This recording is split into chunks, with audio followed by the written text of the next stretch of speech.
Hello, welcome to Merlin's Miniatures, a painting tutorial today, and we are looking at the behemoth for the iron hands, that is Caanok Var. Now this sculpt is fantastic, super easy to put together and a real fun paint job, and it's got a lot of character. Now we wanted to do a nice simple scheme, but really striking on the tabletop as well, and I feel we've achieved that quite nicely. Now, enough of me waffling, let's get to the video. So this is our starting position. All I've done is prime in black because obviously the majority of the armor is black. I didn't want to do anything zenithal. Now we're going to be utilizing the power of the makeup sponge egg. In this case, a mini one. These things are really affordable online. You can get them in big multi-packs or little boxes like I've got. Essentially, you can use these like a stippling effect or a dry brush. They're incredibly handy, very useful, and they're also very good for enamels and oil washes. We won't be doing any of that in this video, it's all acrylics. So to start with, we're going to be making up our colours. Now I use the rim of the base as almost like a little colour chart for my mixes, just to sort of visualise how it would look against my miniature. That's just a little tip from me and something I like to do. So to start with, we're going to be using German Grey from Vallejo, and we're going to be using Dark Reaper from GW, and I'm using it about 50-50, and I'm just dabbing it on slightly damp sponge. You're almost using this in the same way you would a dry brush and sort of stippling with it, but you're just sort of pressing it, you know, with this little makeup sponge. But you can also use it as almost like a proper dry brush where you're just flicking it over to catch the edge. Now I love the effect these things give. And all I'm doing is just adding a little bit more of that Dark Reaper and adding a little bit of Grey Seer if I really want to push those highlights. This is completely down to you how far you want to push this. But obviously the lighter you go, the more you sort of verge into that grey realm instead of black. If you're happy with that, go for it. Now, please don't be put off by the fact I'm using this little egg sponge. You could easily do this by stippling with a dry brush, or with an airbrush if you know that's more your thing. All of these will yield a very similar result. Now another little tip I wanted to say that I don't see mentioned enough, with these sponges, they're so affordable that you can just cut them into smaller sections if you need to sort of dab them into more delicate areas.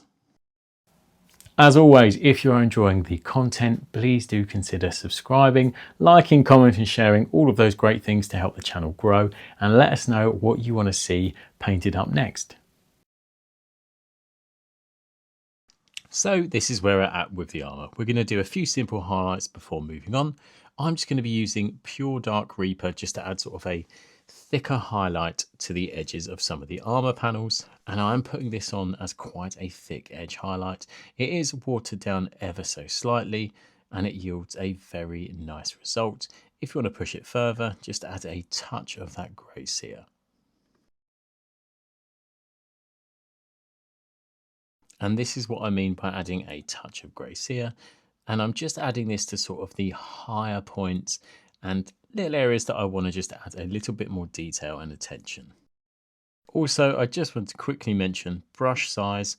I normally flick between a 2, a 1 and a 0, but use whatever you feel most comfortable with to get the result you need.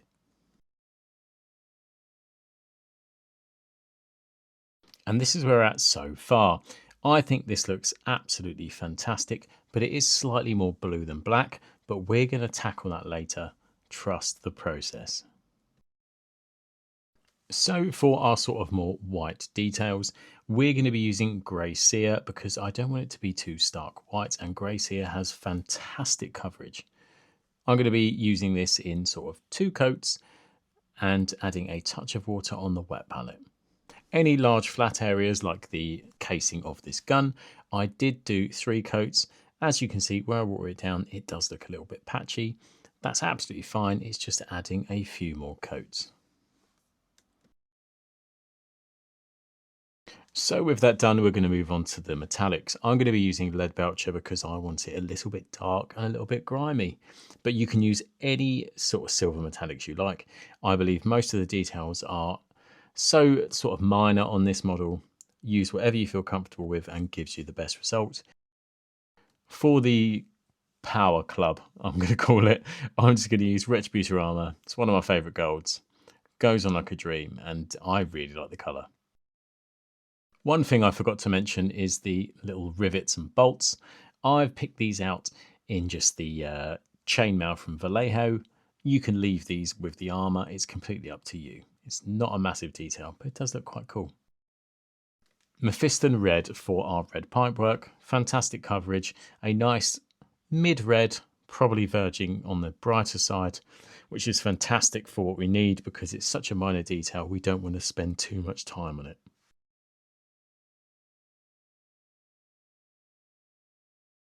So for our yellows, I'm using Uriel yellow. I believe that's how you say it.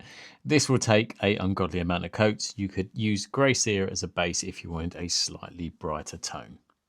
Xandri dust mixed with a little bit of wraith bone for our two servo skulls, mainly because the small detail, I don't want to add loads of layers. I want this on the tabletop looking pretty good, and it's a minor detail. No one wants to see 17 layers on skulls. Now for the armour. Rattling Grime, Black Legion, and a contrast medium, or any medium really, in equal parts. Like a Negroni, the perfect cocktail for pretty much painting this entire miniature. Now I've used this over everything apart from our grey seer sections. Now back in the day there was marine juice, which was Agrax Earthshade, Nuln Oil and a bit of water, I believe.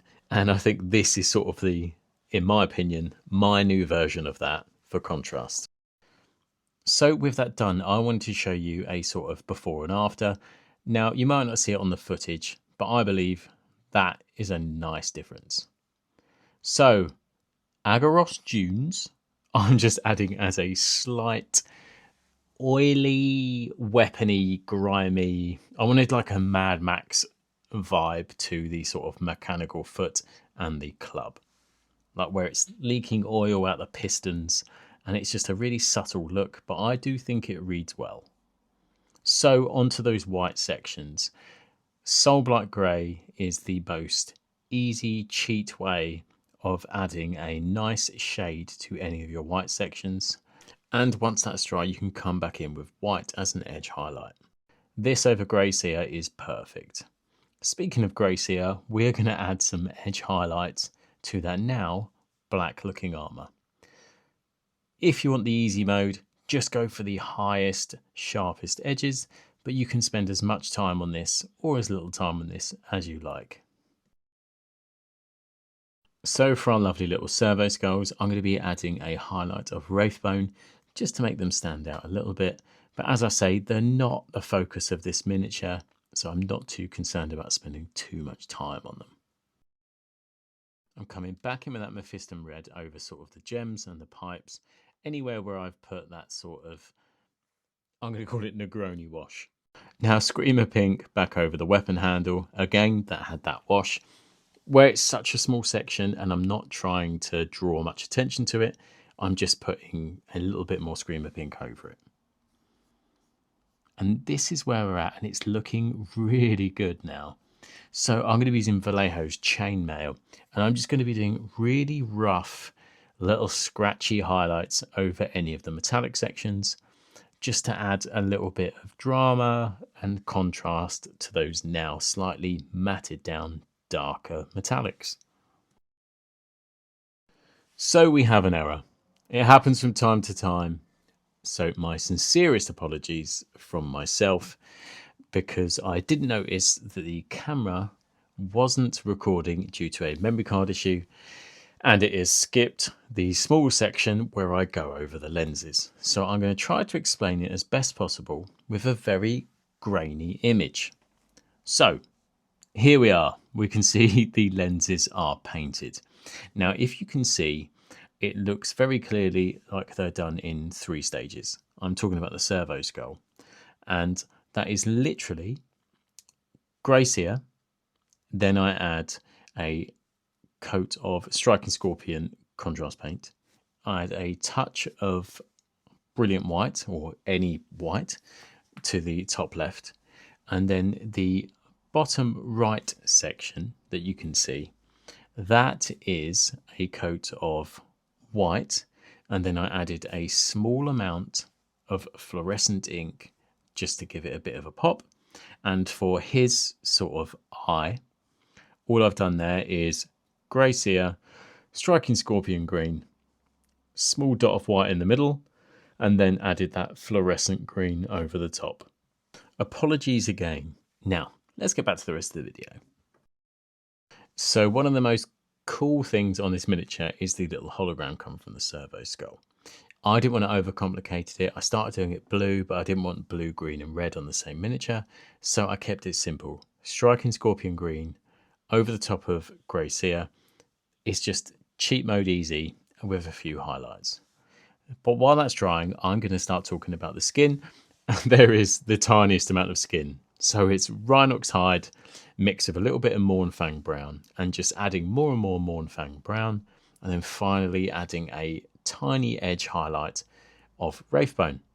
And that's it for the tiniest amount of flesh on a miniature.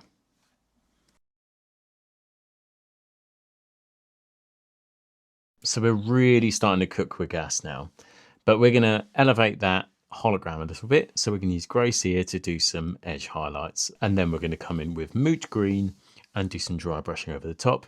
You could also layer this with some edge highlighting if you choose, or what I like to do is a little bit of both.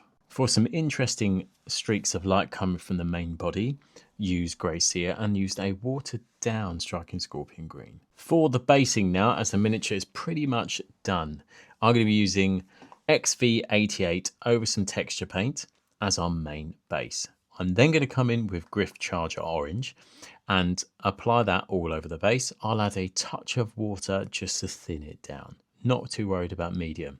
Now the secret sauce for this is pigment powders, and because we're going for that sort of Marsy terrain, the best pigment powders to use are rust colours, and luckily there are rust pigment powders that are perfect. And I really wanted to add it to the bottom of that club to make it look like he's walking forward, stamping that club in the ground. It's getting dusty and it just adds a mood to the miniature. Thank you very much as always for checking out this Merlin's Miniatures painting tutorial. Do let us know in the comments below what you'd like to see us tackle next, and hopefully I'll see you on the next one. Thank you very much.